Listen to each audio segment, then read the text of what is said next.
Peace and Pan-Africanism, brothers and sisters. Peace and Pan-Africanism, brothers and sisters. Peace and Pan-Africanism. Happy Kwanzaa, day 4. Good Garvey Day to the queens. Good Garvey Day to the kings. Good Garvey Day to the elders. Good Garvey Day to the youth, to the babies, to the activists, to the revolutionaries, to the mothers, to the fathers, to the scientists, the scholars, the organizers, the nation builders. This is your big brother, Dr. Umar Johnson. Tonight, we're going to have a very serious conversation on Clubhouse. Tonight, we're going to have a very serious conversation on Clubhouse. Tonight, we're going to talk about a topic that Black people don't like to talk about. Many of us are uncomfortable with it. Many of us are insecure about it. Many of us are guilty of it. Many of us have been victimized by it. And I'm going to talk about it because my job as a revolutionary psychologist, my job as a revolutionary organizer, my job, my responsibility as the #1 personality in the global Black consciousness and Pan-African movement, my job is to force conversations that a lot of us don't want to talk about.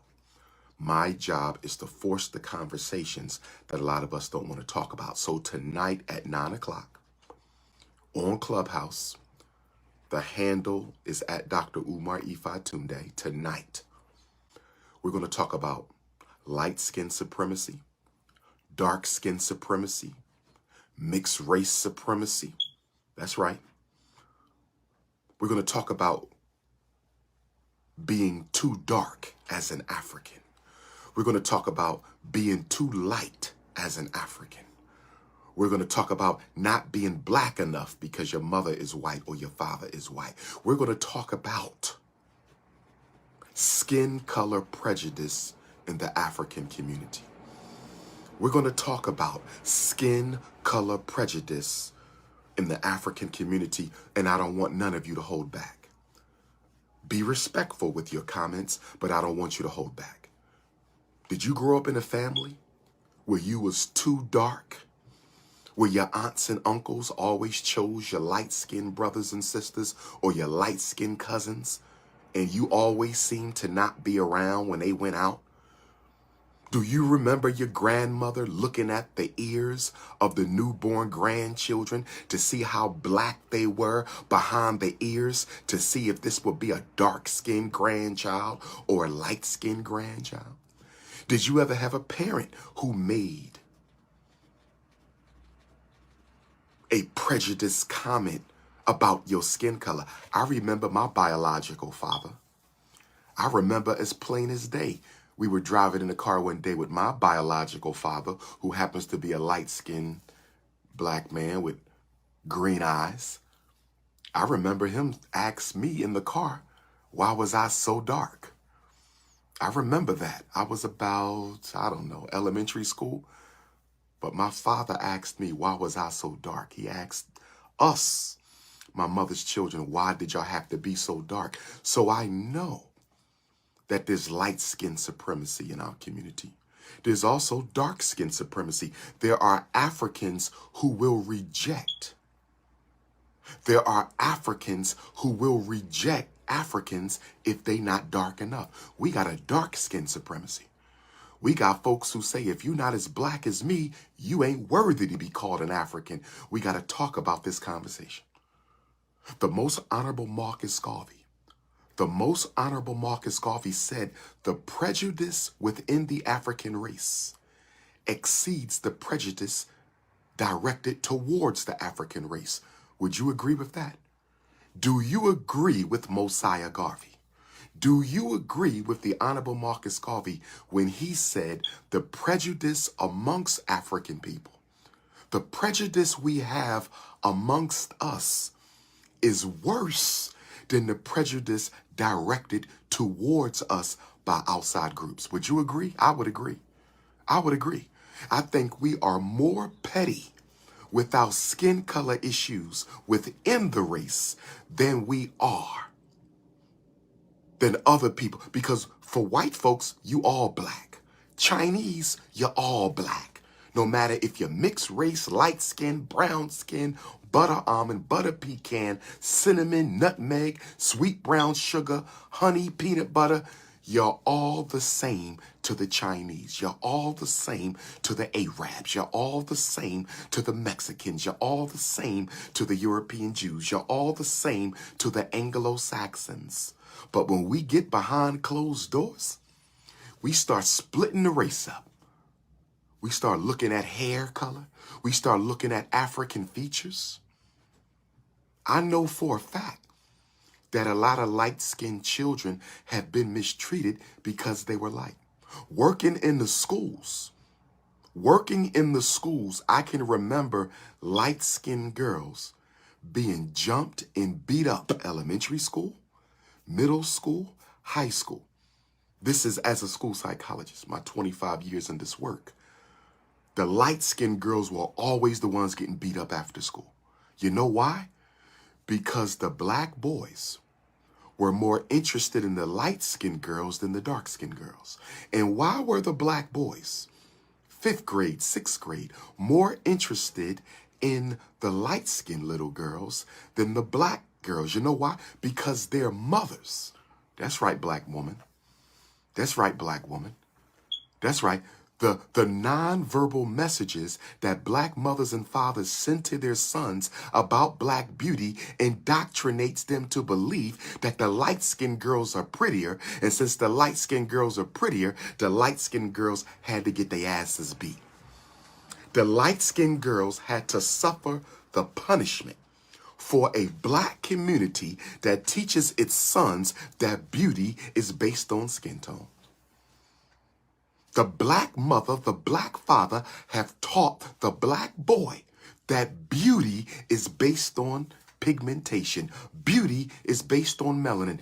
This is what we taught, and we still teach it.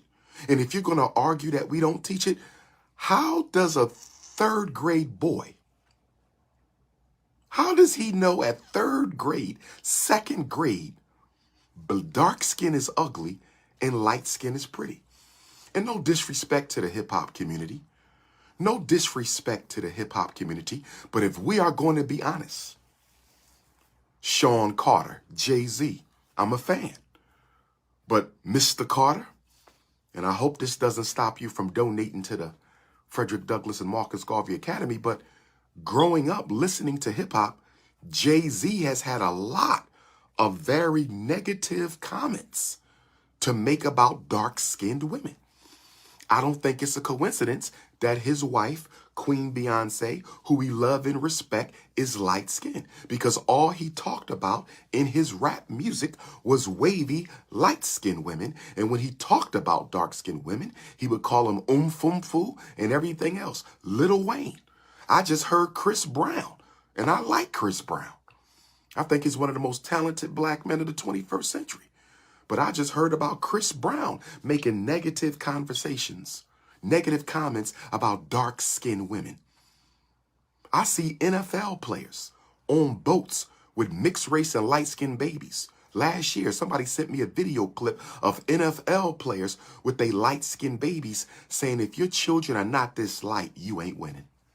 This is what they said. If your children are not this light, you ain't winning. So tonight, brothers and sisters, tonight on my clubhouse, we're going to have a positive family. We are family.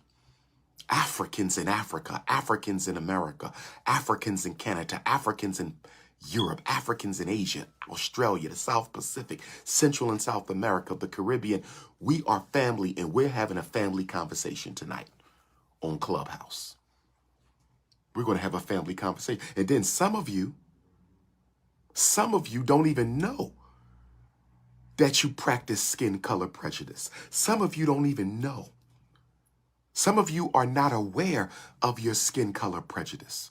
Some of you are stone cold dark skin supremacists, and you don't even know it. Some of you are stone cold light skin supremacists, and you don't even know it. Some of you are stone cold mixed race African supremacists.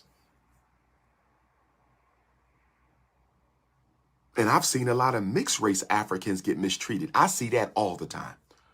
I see mixed race Africans get treated all the time. I don't know who has it the worst. The mixed race African, the light skinned African, or the dark skinned African. The only people who safe are the brown skinned Africans. If you ain't brown, you might belong to a marginalized section of the African race. If you are not brown skinned, you probably have been victimized. If you're too light, I know you've been victimized.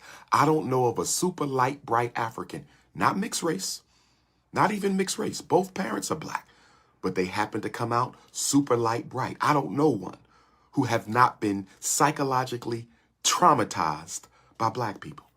I don't know of a dark-skinned African, especially women. I don't know of a dark-skinned African woman who hasn't been traumatized. I don't know of a biracial, mixed-race African who hasn't been traumatized. How can we raise our children? How can we heal this with the babies if we still practicing it ourselves? I got to hold black women accountable. Because I hear black women say all the time.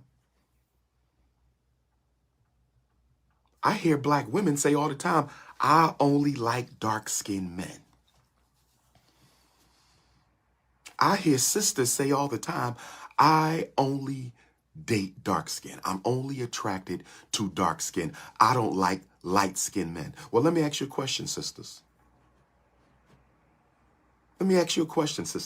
If you only date dark-skinned men, let me ask you a question, sisters. We're going to talk about this tonight in Clubhouse. And don't be no cowards. Don't be no cowards now.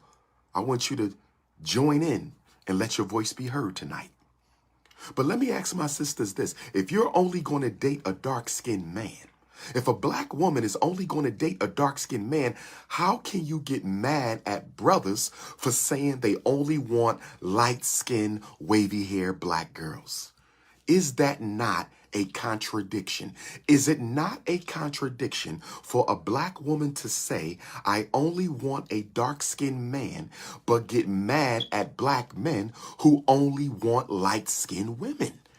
You cannot play both sides of the fence.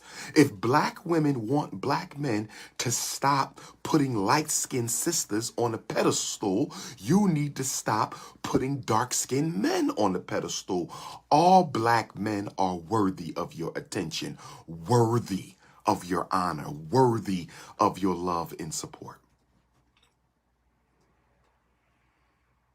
And brothers, we are out of control with the light and the mixed race.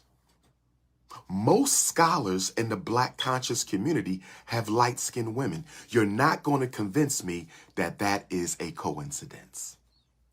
Most scholars, elders, or fake woke YouTubians, most scholars in the conscious community, whether they be elders or fake woke YouTubians, have light-skinned women. Do you want me to believe that there's not enough dark-skinned women to go around?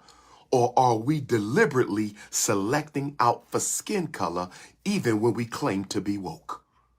Do you want me to believe, black brothers?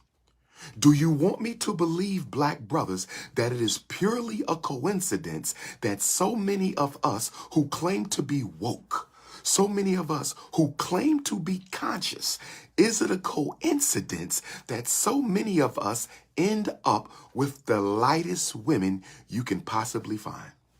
Lord have mercy. Lord have mercy. Is it a coincidence that Michael Jordan married Juanita, black woman, divorced her and ran to a white Cuban? Was that a coincidence? Dave Chappelle, Chinese woman. Now, I know we're getting into the interracial. I don't want to get into interracial relationships. We want to stay with skin color tonight. Skin color tonight. What about when you hear black people say, oh, she has pretty eyes? One light-skinned black girl in a sea of chocolate. One light-skinned black girl in a sea of chocolate. One light-skinned black girl in a sea of chocolate with green eyes. And the black people will fawn all over her European eye color When you tell her her eyes are so pretty, what are you telling all the other black girls with brown eyes? When you tell the one light-skinned girl that she's so beautiful, what are you saying to all the chocolate girls around her? And I do not want to demonize light skin, because I recognize our light-skinned brothers and sisters are often assumed to be bougie and think they're better even when they're not. Some of the best brothers and sisters I've struggled with were light-skinned. Some of the best brothers and sisters I've struggled with were light-skinned. Some had green eyes, blue eyes, hazel eyes. Some were just light-skinned. Some were mixed race. So I understand. I understand. I overstand. But I also see when a dark-skinned woman walks into a room with light-skinned and brown-skinned queens. Because I'm a social scientist. I'm trained to observe human behavior. I see when a dark-skinned sister, a richly melanated sister, who is the closest thing to God in this universe. The black chocolate woman is the closest thing to God because she is the undiluted original queen of this galaxy. But when she walks into a room with brown-skinned sisters and light-skinned sisters, I can see how uncomfortable a lot of dark-skinned women get. And I can see how sometimes the light-skinned sisters will give each other an eye. I've been told by dark-skinned women that they can't even hang in certain social circles because these little cliques that black women live in, these cliques, some cliques don't allow dark skin. And if we want to be honest to my sorority sisters, who I love you, I love my Zetas, I love my AKAs, I love my Deltas, I love my Sigma Gamma Rhos, I love my Eastern Stars. But let's be honest. Let's be honest. The Black Greek sorority and fraternity, and I respect them all. Kappas, Qs, Sigmas, Alphas, Iotas, Grooves. I love all the brothers. I love all the sisters. Shout out to all the black fraternities and sororities. But are we going to sit here and act like the black fraternities, the Divine Nine? We cannot sit here and act like the Divine Nine did not help to institutionalize skin color worship in the black community. We cannot sit here and act like the Divine Nine, black Greek fraternities and sororities, did not help to institutionalize skin color worship in the black community. And some of them still do. And some of them still do. When I travel to the different black colleges, when I travel to the different white colleges, when I travel to the different black colleges, when I travel to the different white colleges, I am still told by undergrads. In the 21st century, 400 years later, I'm still told by undergraduate Africans, Doc, I can't join that fraternity. I'm too dark.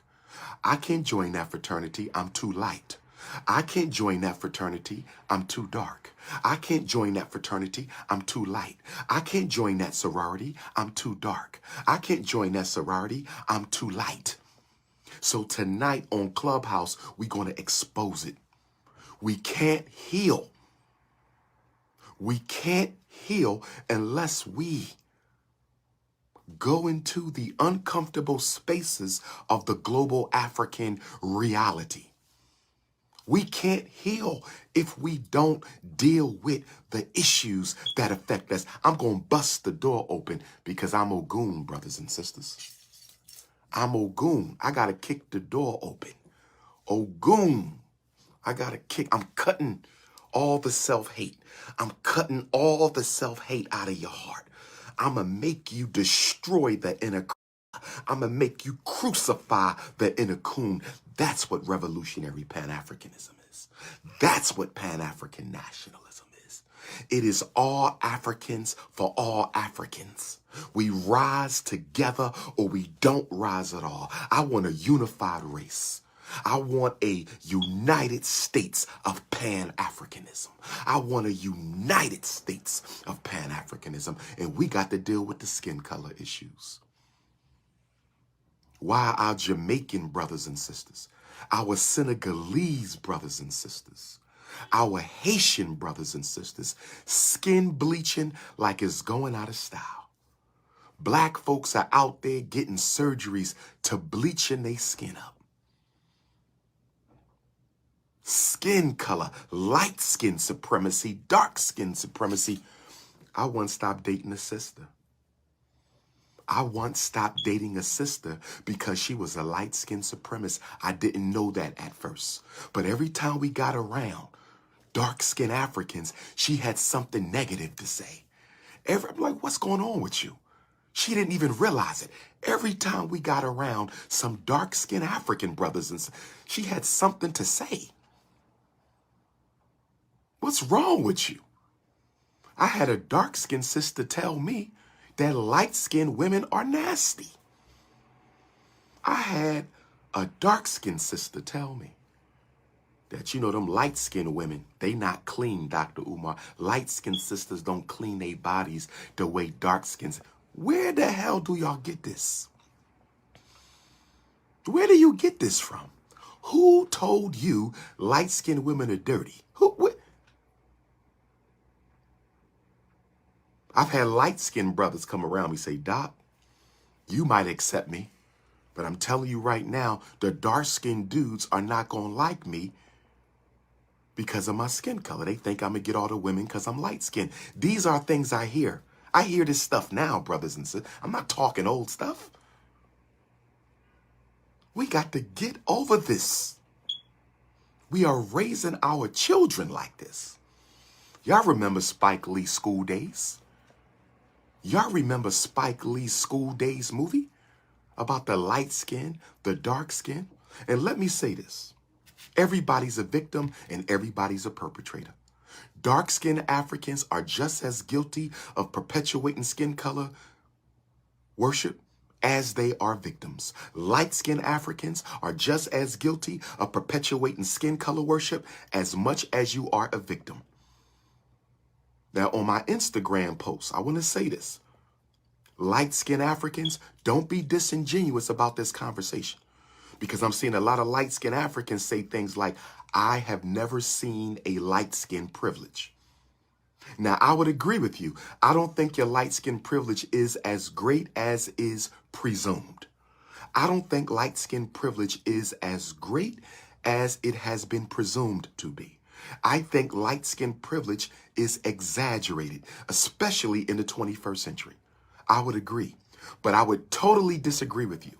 And I would have to call you disingenuous if you're going to sit here and tell me that you do not notice any differences at all in the way you are received as compared to dark-skinned Africans. You're not going to tell me you don't notice that the hip-hop community is a light-skinned supremacy community. You're not going to tell me you don't notice that our black models are overwhelmingly light. You're not going to sit here and tell me you don't notice that dark-skinned Africans are often overlooked for roles in film and in theater and even in the black community with our sororities and organizations, and even our elected officials are overwhelmingly light-skinned. So even when we separate white supremacy, even when we step out of the white institution and just look purely at the black community, you're not going to tell me that you do not experience at least a degree of light-skin privilege. If you're going to say that, I'm going to have to accuse you of being a little disingenuous. A little disingenuous, just a little. But I agree, light-skinned Africans are victimized as much as dark-skinned, especially the little girls. I don't know who has it worse, a chocolate princess or a light-skinned princess. I don't know who has it worse, because the chocolate princesses, they don't get beat up, but they get verbally assaulted their entire school career. The little chocolate girls don't get beat up, but they get verbally assaulted. They get called African booty scratchers. You're black and you're ugly. And don't let them have natural hair. Don't let them have natural hair. Don't let them have natural hair. So the dark-skinned girls are verbally abused. The light-skinned girls are physically abused. I said the dark-skinned girls are verbally abused and the light-skinned girls are physically abused, which takes me to the brown paper bag community, which takes me to the brown paper bag community. And for tonight's conversation on Clubhouse, we're putting black people in 3 groups. For the purposes of tonight's Clubhouse conversation, there are 3 groups: dark-skinned Africans, light-skinned Africans, brown skin, dark brown, light. Let me describe. This is the definition we're using, because when you call in tonight on my Clubhouse at 9, when I bring you on stage, I need you to introduce yourself with your location. Are you American African? Are you a continental African? Are you caller from Ghana, Jamaica, West Philly, Oakland, Chicago, Detroit, Atlanta, DC, Baltimore, Jackson, Mississippi, Little Rock, Arkansas, Des Moines, Iowa, Milwaukee, Wisconsin? Are you joining us from Birmingham, England, Luton, Wolverhampton, Manchester, Paris, Austria, Germany? Are you dialing in from South Africa, from Liberia, from the Congo? Are you joining us from the Mexican African community or the Brazilian African community? You have to tell me where you're at, and then you have to tell me what your skin color is. For example, this is Dr. Umar, North Philly, dark skin African. This is Dr. Umar, West Philly, light skin African. This is Dr. Umar, South Philly, brown skin African, so I can understand your frame of reference, so the community can understand your frame of reference. For the purposes of tonight's conversation on Clubhouse, a light-skinned African, this is the definition. A light-skinned African is a lemon-colored to pale-colored African. These are the light brights. You must be light bright to lemon. If you are yellow to pale, you are a light-skinned African. If you are yellow to pale, you are a light-skinned African. If you can pass the brown paper bag test, but you are not yet yellow, if you can pass the brown paper bag test, if we hold up a brown paper bag to your face, if we hold up a brown paper bag, as you can see, if we hold up the brown paper bag, if you are this color or lighter, but not yet yellow, if you are this color or lighter, but not yet yellow, you are a brown African, brown skin. If you are this color, but not yet yellow, brown skin. If you are yellow to pale, light skin, and if you cannot pass the brown paper bag test, you are dark skin. That's how we are delineating for tonight's conversation. We want to expose it, destroy skin color prejudice in the black community, and unite. Let us honor all the colors of the African rainbow. Let us respect all the colors of the African rainbow. Let us see as beautiful all the colors of the African rainbow. I've had black men tell me that their mothers or fathers told them that the woman they wanted to marry. I've had dark-skinned Africans and light-skinned Africans tell me that they brought women home or men home to meet their parents. And after the meeting, their parents told them, she's too light for this family, or she's too dark for this family. He's too light for this family. He's too dark for this. We literally got families who worship light skin and don't want nothing dark in the bloodline. We got families who worship black skin and don't want nothing yellow in the bloodline. We got families who worship brown skin and don't want anything black or yellow in the bloodline. Was Marcus Garvey correct? Was the most honorable Marcus Messiah Garvey correct when he said the prejudice within the African family is worse than the prejudice directed at the African family. Was Garvey correct when he said the prejudice within the African family is worse than the prejudice directed at the African family? Brothers and sisters, we have to stop it. No true Pan-Africanist can be a light-skinned supremacist. No true Pan-Africanist can be a brown-skinned supremacist. No true Pan-Africanist can be a dark-skinned supremacist. The first color on the flag is red because it is the blood that makes you a member of this African family.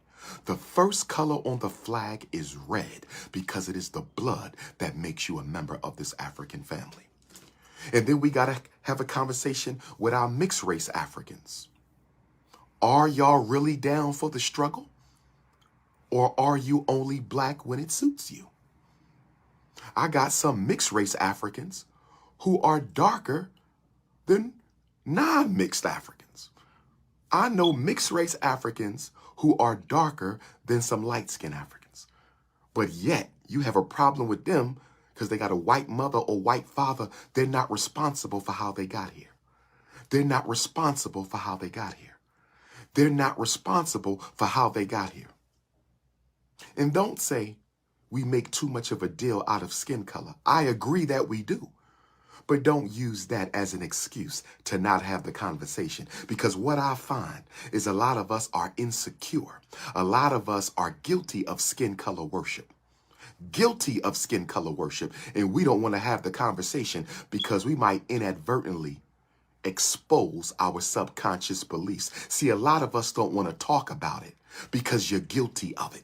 A lot of us don't want to talk about it because we're guilty of it, and you don't want to speak on it because you might inadvertently let out a subconscious prejudice comment against another group of African people. We will not be using the word mulatto on tonight's conversation. Mixed race African, I will accept biracial if you want. Mixed race African is more appropriate. You will not call nobody a mulatto or you will be thrown off of my club. Why? Why doesn't Dr. Umar want Africans calling mixed race Africans mulattoes? The reason I don't want us using the word mulatto, the word mulatto is a derogatory term. It's no better than nigger. The word mulatto is a derogatory term. It's no better than the N-word. It's no better than the N-word.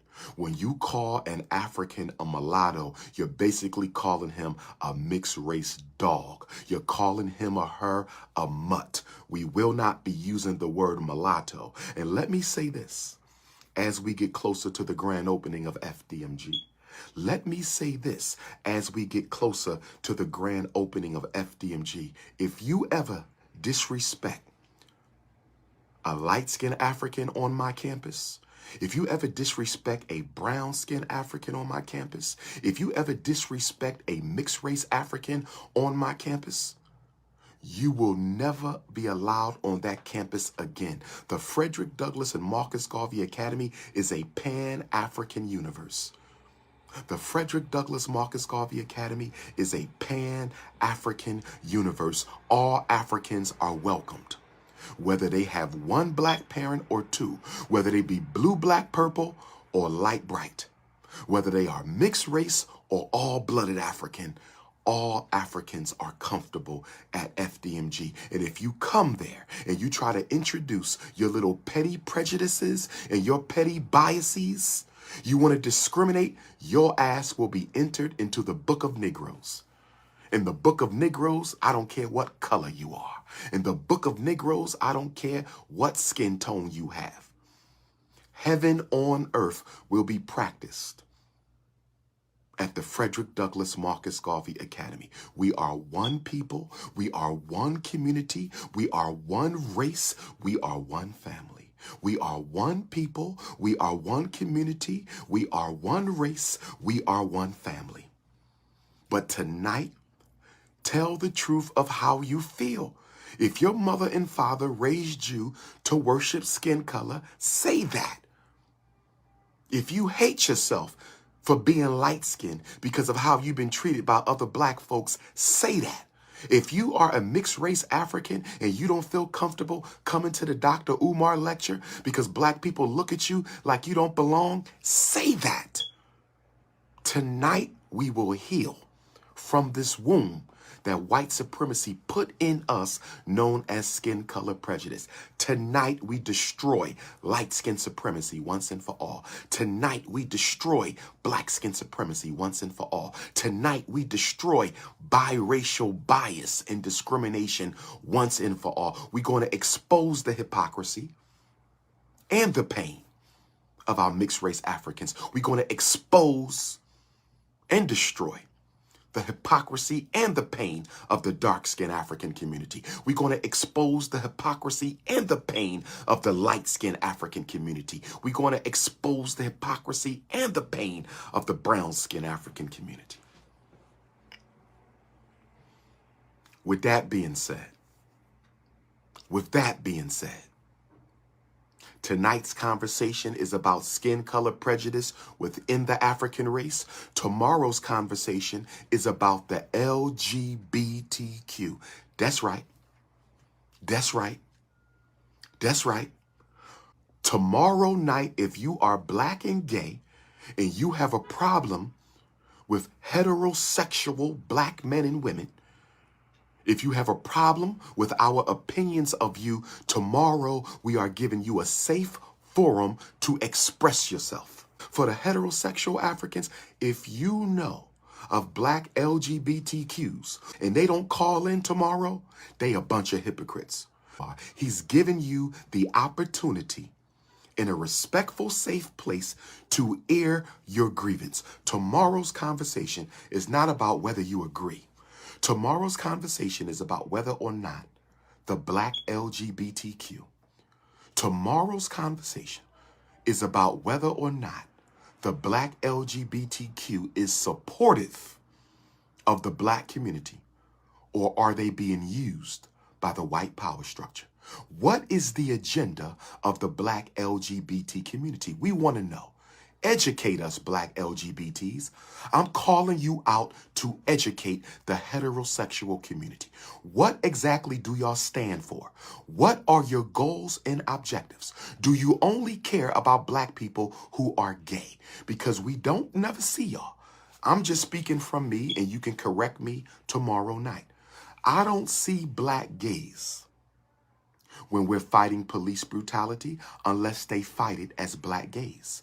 I don't see black gays standing with us when we're dealing with gentrification unless y'all do it as black gays. In other words, whenever y'all do something, y'all have to do it under your rainbow flag. And for me, it is a contradiction.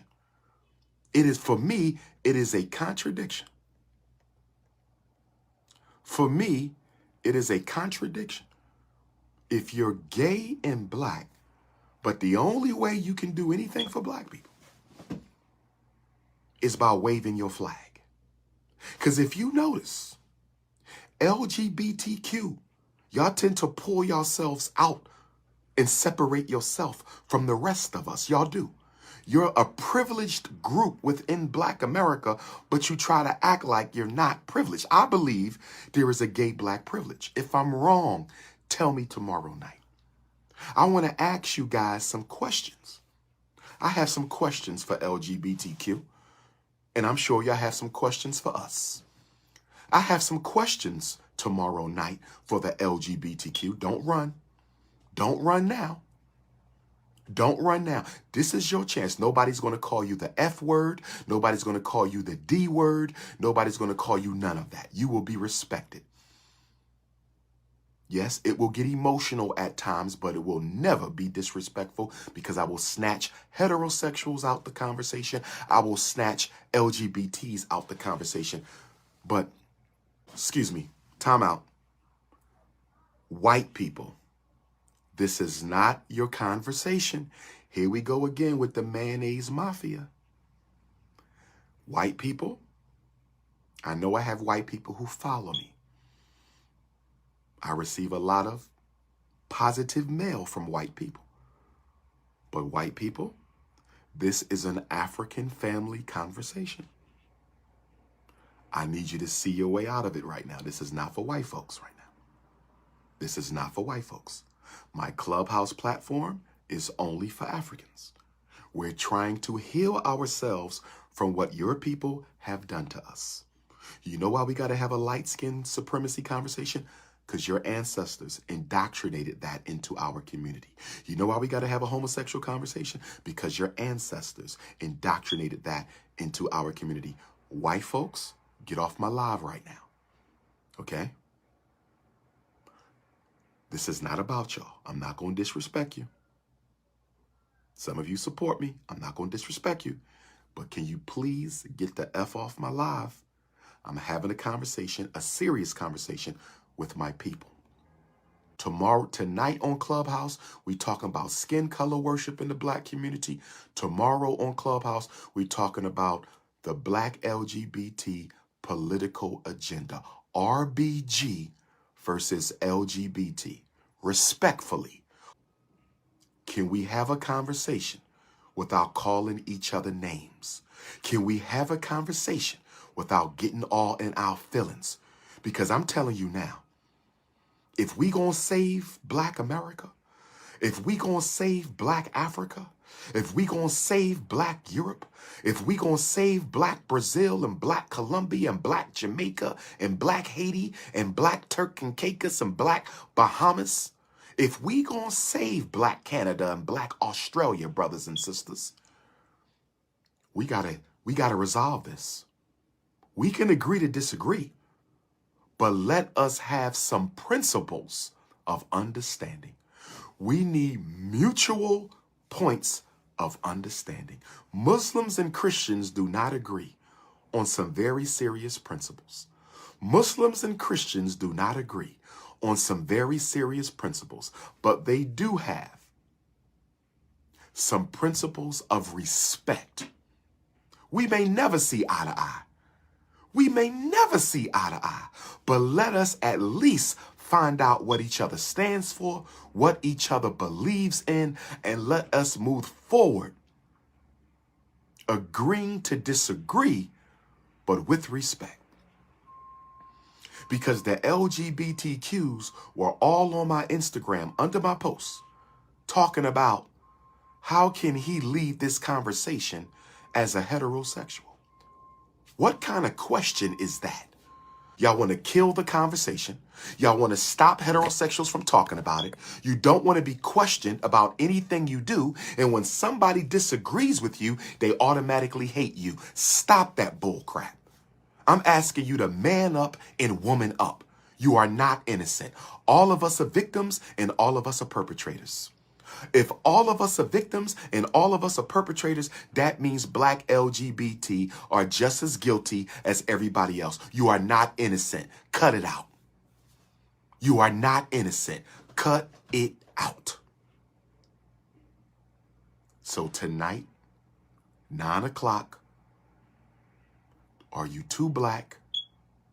Are you too light? Are you not dark enough?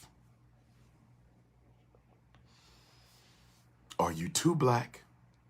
Are you too light? Are you not black enough? Does the woke community tolerate light skin supremacy?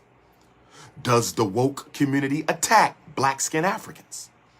Does the woke community have a problem with mixed race Africans? Do mixed race Africans think they better? Or are they just like the rest of us? Because I can tell you, having dated mixed race African sisters, they suffer like hell at the hands of their white families.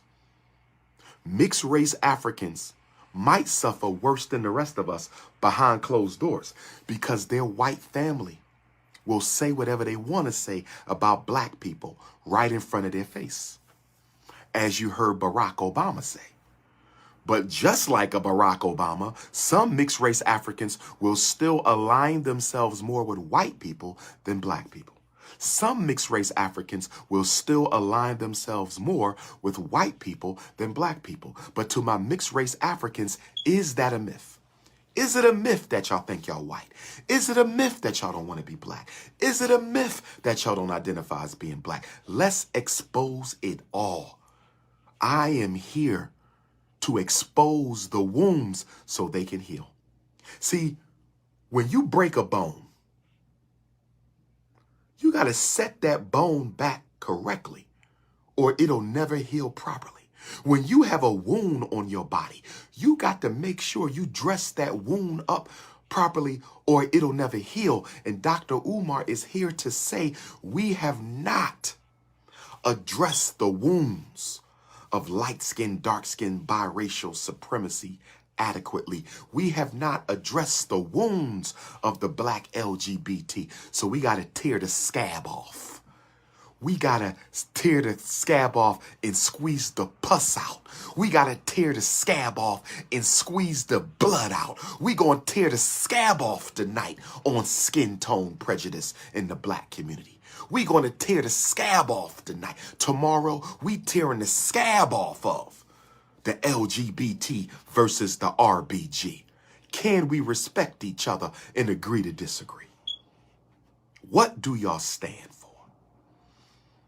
And then on January the 1st, I have 3 clubhouses to honor the last 3 nights of Kwanzaa.